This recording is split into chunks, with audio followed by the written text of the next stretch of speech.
جی viewers, آج میں اپنی اس ویڈیو کے ذریعے جس چیز کو آپ کے ساتھ شیئر کرنا چاہتا ہوں وہ پودوں درختوں سے متعلق ہے۔ سب سے پہلے تو اپنے محلے میں لگائے گئے یہ جو بوہڑ کا درخت ہے، جو ہمارے اسلاف نے آج سے بہت عرصہ پہلے 100 سال سے بھی پہلے لگایا تھا، منشی نظام دین نے، گلی بھی منشی نظام دین کے ہی نام پر ہے۔ تو اس درخت کے متعلق پہلے آپ کو بتاؤں گا تھوڑا اس کا بیک گراؤنڈ اور اس کی اہمیت، اور پھر اوور آل درختوں پودوں کی اہمیت پر ہم بات کریں گے کیونکہ یہ وقت کی ضرورت ہے۔ دیکھیے یہ درخت جو ہے، اس کو یہ بوہڑ کے درخت کو کم سے کم 100 سال سے اوپر ہو چکا ہے، اور یہ 55 سے 60 فٹ تک اس کی ہائٹ ہے، اور یہ بڑا گھنا درخت ہے۔ اس کا یہ جو کنوپی سائز ہے، یعنی اس کے جو سایہ ہے درخت کا، یہ بہت پھیلا ہوا تھا، اس سے بھی کہیں زیادہ تھا۔ یہ تو اس کی ٹرمنگ وغیرہ کی جاتی ہے تاکہ آس پاس کے محلے میں جو گھر وغیرہ ہیں ان کی جو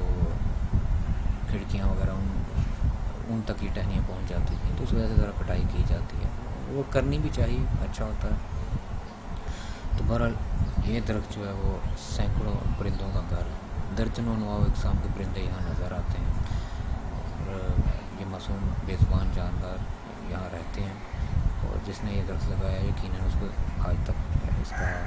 ثواب پہنچ رہا ہوگا، اس کو دعائیں جا رہی ہوں۔ تو ایون محلے میں جو لوگ باہر سے ملنے کے لیے آتے ہیں مختلف یہاں کے گھروں میں کسی کو، تو وہ بھی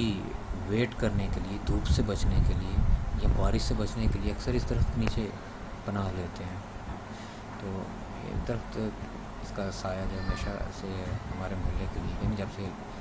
سایہ دار درخت ہے اور وہاں چڑھا ہے، ایک رحمت کے سائے کی طرح چھایا ہوا ہے ہمارے محلے پر۔ لیکن پچھلے دنوں کچھ یہ تحریک محلے میں چلی تھی، ایک عجیب سا شور و غوغا مچایا تھا کہ جی یہ درخت جو ہے، اس کے پتے گرتے ہیں اور اس سے گند پڑتا ہے، تو اس کو کاٹ دیا جائے۔ یعنی 100 سال سے زیادہ عرصہ لگا اس درخت کو اس مقام تک پہنچنے میں، اور اب محض پتے گرنے سے یہ درخت کاٹنے کا بہانہ ڈھونڈا جا رہا تھا۔ تو اور اس کے جب مطلب اس پتے گرنے والے ایشو پر زیادہ زور نہیں چلا، تو ایک نیا لا یعنی قسم کا جو مضحکہ خیز ایک نیریٹو سامنے آیا، وہ یہ کہ جی اس کی جڑیں ہمارے گھروں میں گھس جائیں گی، دیواروں اور بنیادوں کو کھوکھلا کر دیں گی، اڑا دیں گی، تباہ کر دیں گی، پتہ نہیں کیا کیا۔ بہرحال فار ون ریزن اور ندر یہ درخت جو ہے لوگوں کی بری نظر سے بچ گیا ہے، کٹنے سے بچ گیا ہے۔ تو یہ ذرا چیک کریں، دیکھیں، ساتھ ساتھ بڑا یہ دیو قامت درخت ہے، یہ کتنی چھاؤں اس نے مہیا کی ہے۔ خوبصورتی یا ایستھیٹک جو اس کا پہلو ہے اس کو ایک طرف رکھیں، اور اس کے فائدے دیکھیں ذرا، کہ اس جو لیول کا، یعنی اس قد و قامت کا درخت جو ہے، اس کے متعلق جو ایک اندازہ ہے کہ 10 سے 12 لوگوں کے لیے روزانہ آکسیجن پرووائڈ کرتا ہے۔ اس کی اہمیت چیک کریں، پوری دنیا میں ایشیا سے افریقہ، افریقہ سے یورپ اور یورپ سے امریکہ تک ہر جگہ شور مچا ہوا ہے کہ درخت لگائیں۔ ماحولیاتی آلودگی، ماحولیاتی جو تبدیلیاں ہیں، وہ جو کرائسز آ رہے ہیں، اس سے بچنے کے لیے زیادہ سے زیادہ درخت لگائیں، جو لگے ہیں ان کو پریزرو کریں۔ لیکن یہاں اس کو کاٹنے کے لیے ہر بندہ تیار بیٹھا ہے۔ تو اس ویڈیو کے تھرو میں جو ویورز ہیں ان سے ریکویسٹ کروں گا کہ آپ کامنٹس میں مجھے ضرور مشورہ دیجیے گا کہ کیا پاکستان میں کوئی ایسا قانون ہے، کوئی ایسا لیگل وے آؤٹ ہے جس سے اس درخت کو، اس اثاثے کو بچایا جائے، کیونکہ میں تو اس کو قومی اثاثہ کہوں گا، اور میرے خیال سے گورنمنٹ کو بھی اس کو قومی اثاثہ قرار دینا چاہیے۔ لیکن لوگوں کو یہ اہمیت بتاتے بتاتے تو اس طرح کے کئی درخت کٹ جائیں گے، تو کم از کم اس سے پہلے کہ ان کے اندر اس اہمیت کو اجاگر کیا جائے ان کے ذہنوں میں، کم از کم اس کو پریزرو تو کریں، اس کو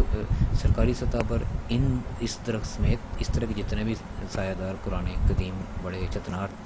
تناور درخت ہیں، ان کو قومی ورثہ کہہ کر ان کو لوگوں کی دست برد سے بچایا تو جائے۔ کون لگائے گا دوبارہ اس کٹے ہوئے درخت کو؟ کون 100 سال تک ویٹ کرے گا اتنا بڑا ہونے کو؟ آج کل کے لوگوں میں تو درختوں کی اہمیت کا ویسے بھی میں نے دیکھا ہے کوئی وہ نہیں ہے، یہ پرانے لوگ تھے جو درخت لگاتے رہتے تھے، کوئی صدقہ جاریہ کے تحت، کوئی ویسے ماحولیاتی پہلو سے، اور کچھ ویسے۔ تو بہرحال یہ اس درخت کو دیکھ کر مجھے بہت خوشی ہوتی ہے کہ اس نے مطلب اتنا بڑا یہ سایہ دار درخت پورے محلے کو اس نے چھاؤں مہیا کر رکھی ہے۔ لیکن ایک فکر بھی لگی رہتی ہے کہ پتہ نہیں کب دوبارہ تحریک چلے گی کہ درخت جو ہے وہ ہمارے بچے کھا جائے گا یا اس کی جڑیں نکل کے ہمیں چھتر مارا کریں گی تو اس کو کاٹ دیا جائے. تو اس چیز سے بچنے کے لیے میں مطلب یہ جو میری ہے اپنی ایک اینٹیسپیشن ہے ان حالات کو دیکھتے ہوئے, لوگوں کی سوچ کو دیکھتے ہوئے, تو برائے مہربانی مجھے ضرور بتائیے گا کہ اس درخت کو لوگوں کی دستبرد سے بچانے کے لیے کیا جو ہے وہ قانونی اقدامات کیے جا سکتے ہیں. اور برگد کے درخت یا بہڑ کے درخت کی اپنی تاریخی اہمیت بھی ہے. یہ اتنے بڑے ہو جایا کرتے تھے درخت, ان کی اتنی چھاؤں ہوا کرتی تھی, اس کے نیچے پورے گاؤں کی پنچایتیں لگا کرتی تھی. اب بھی کچھ جگہ پر بڑے درخت پرزرو ہیں انڈیا میں, پاکستان میں کچھ جگہوں پہ, زیادہ تر انڈیا میں. تو پاکستان میں تو زیادہ تر کاٹنے کی طرف ہی توجہ ہے کہ درختوں کو خدا جانے کیا خوف ہے درختوں سے. لیکن بہرحال دیکھیے کس قدر شاندار درخت ہے. میں تو یہی کہوں گا اس ویڈیو کو شیئر کیجیے گا, لوگوں کے ساتھ آگاہی پھیلائیے درختوں کے لیے. تو آپ کا بہت شکریہ, اپنا خیال رکھیے گا, اللہ حافظ.